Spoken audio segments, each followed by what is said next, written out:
साथियों, ये लोग शराबबंदी का वादा करके सरकार में आए थे, लेकिन आज राज्य सरकार ही शराब की डीलिंग और भ्रष्टाचार करने में लगी है। यहां शराब का बड़ा सिंडिकेट चल रहा है और कहने वाले कहते हैं कि आज आंध्र सरकार सैंड माफिया और शराब माफिया ही चला रहे हैं। वाईएसआर कांग्रेस सरकार में भ्रष्टाचार फुल स्पीड में है, लेकिन विकास कार्यों पर ब्रेक लगा हुआ है। మిత్రులారా, ఈ ప్రభుత్వం మద్యపాన నిషేధాన్ని అమలు చేస్తామని చెప్పి అధికారంలోకి వచ్చింది.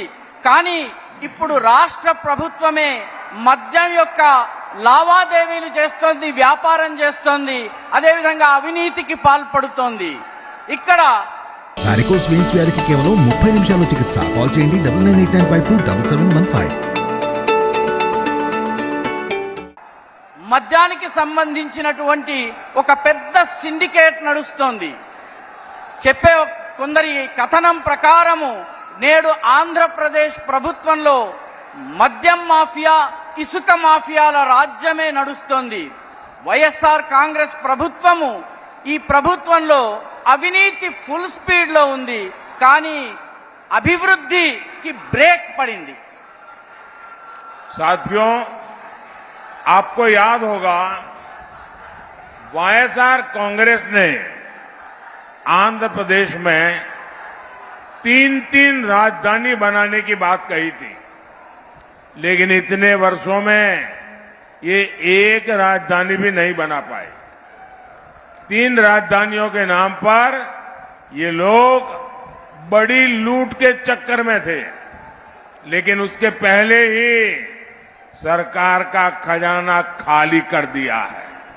ये लोग सिर्फ करप्शन मैनेज कर सकते हैं, फाइनेंशियल मैनेजमेंट वाईएसआर कांग्रेस के बस की बात नहीं है। మిత్రులారా, మీకు గుర్తుండే ఉంటుంది, వైఎస్ఆర్ కాంగ్రెస్ ప్రభుత్వము ఆంధ్రప్రదేశ్లో 3 రాజధానులను ఇస్తామని చెప్పింది. కానీ ఇన్నేళ్లలో ఒక్క రాజధానిని కూడా ఇవ్వలేకపోయింది. 3 రాజధానుల పేరిట చాలా భారీ ఎత్తున లూటీ చేయాలన్నటువంటి ప్రయత్నంలో ఉండింది. కానీ అంతలోపలే ఈ ప్రభుత్వం యొక్క ఖజానా పూర్తిగా ఖాళీ అయిపోయింది.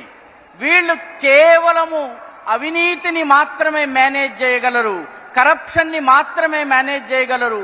ఫైనాన్షియల్ మేనేజ్మెంట్, ఆర్థిక వ్యవహారాల నిర్వహణ ఈ వైఎస్ఆర్ కాంగ్రెస్ కి అలవాటే లేదు, చేయలేదు. जब जनता की सेवा का इरादा ना हो तो नतीजे भी नहीं मिलते। पोलावरम परियोजना को ठप करके इन्होंने आंध्र प्रदेश की लाइफलाइन पर भी ब्रेक लगा दिया है। केंद्र सरकार इस प्रोजेक्ट के लिए 15,000 करोड़ रुपए दे चुकी है, लेकिन वाईएसआर कांग्रेस सरकार से इसे आगे नहीं बढ़ने देना चाहती। आज आंध्र प्रदेश का किसान सिंचाई के लिए परेशान है।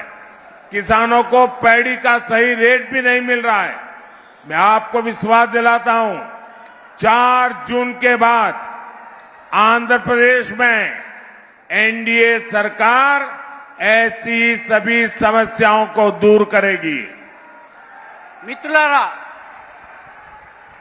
ప్రజలకు సేవ చేయాలన్నటువంటి కోరిక లేనటువంటి ప్రభుత్వం ఉంటే ఇలాంటి దుష్ఫలితాలే వస్తాయి. పోలవరం ప్రాజెక్టుని పూర్తిగా నిలిపివేసి ఆంధ్రప్రదేశ్ యొక్క జీవనాడిని బ్రేక్ వేసి ఆపివేయడం జరిగింది. కేంద్ర ప్రభుత్వం ఈ ప్రాజెక్టు కోసము 15,000 కోట్ల రూపాయలు ఇచ్చింది. కానీ వైఎస్ఆర్ ప్రభుత్వము దీనిని ముందుకు తీసుకువెళ్లదలుచుకోలేదు. నేడు ఆంధ్రప్రదేశ్లోని రైతులు నీటిపారుదల కోసం, సాగునీరు కోసం ఇబ్బందుల పాలవుతున్నారు. రైతులకు వరి ధాన్యం యొక్క సరైనటువంటి ధర కూడా లభించటం లేదు. నేను మీకు నమ్మకం ఇస్తున్నాను, భరోసా ఇస్తున్నాను, విశ్వాసాన్ని ఇస్తున్నాను. 4 జూన్ 4 తరువాత ఆంధ్రప్రదేశ్లో ఎన్డీఏ ప్రభుత్వము ఇటువంటి సమస్యలన్నిటినీ దూరం చేస్తుంది.